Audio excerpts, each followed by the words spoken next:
Well, you mentioned there's Lloyd for you and there's Lloyd for all. They do their branding right, don't they? I guess so. How do these two efforts fit together?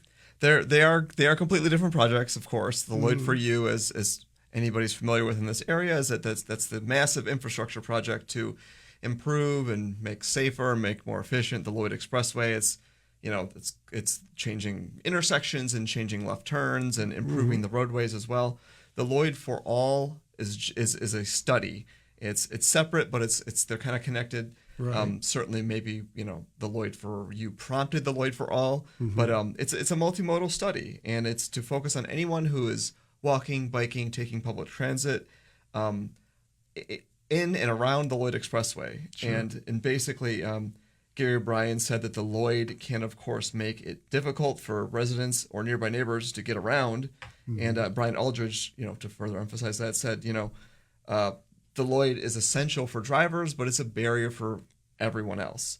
And again, this is a study by NDOT and the Evansville Metropolitan Planning Organization, but Stantec is running it. That's a name you might have heard. They've got different groups for outreach and different groups for engineering. I see. Well, the timing here. I mean, why begin this study now? And is there a deadline or a timeline for this study to wrap up? Well, I asked Brian Aldridge with Stantec why now, and he said, well, they'll say that the best time to begin a study is yesterday. The second best time is now. And so it's not supposed to coincide with when the Lloyd for You ends. It's just to basically get it started, essentially. And the website, if we're talking about timelines, launched a couple weeks ago. That's the LloydForAll.com, which you can go to right now. Right. And the study itself should close next spring. And right now they're very early in the process.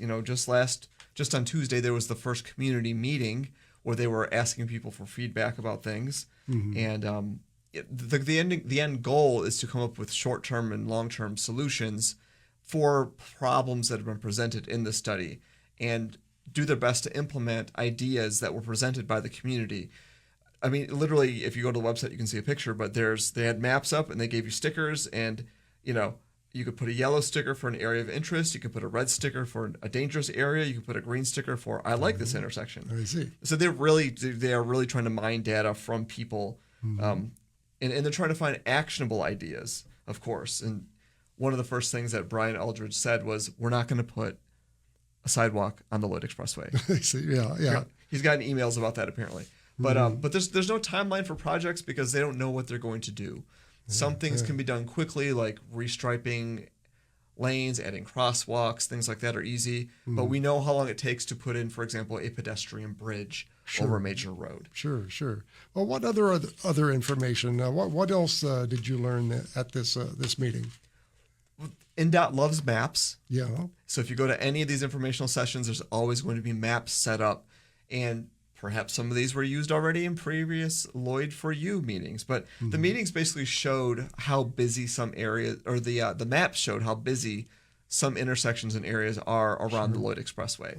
And therefore also how dangerous. So there are maps that just show this is where vehicular crashes happen. And these are called heat maps, and so there's like big blobs of color that show where a lot of crashes happen. Right. And then there are areas that show where crashes happen. There are maps with areas that show where crashes happen to pedestrians and people on foot.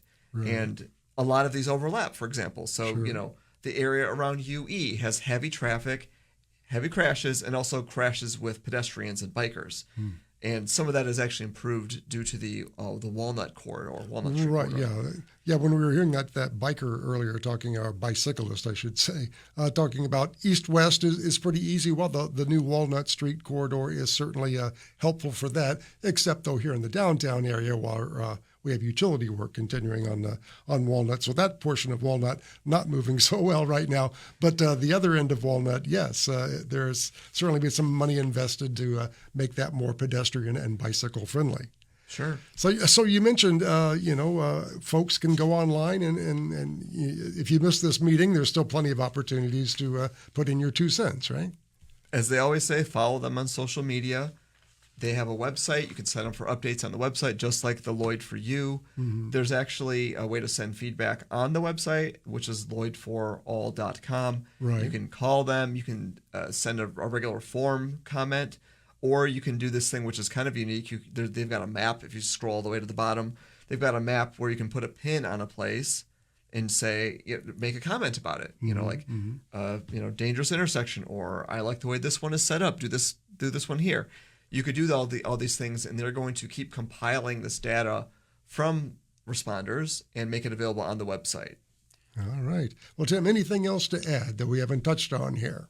Well, they've expressed the need that the need for this to be a community-driven study. Yeah. So they're gonna actually go out there and assess intersections and things like that, and assess crosswalks and look at the Lloyd and how it cuts off streets and access. But they really do want to hear from people, and so it's a huge study area too. It's the Lloyd Expressway East, like you said, from Right. 41 to Epworth Road.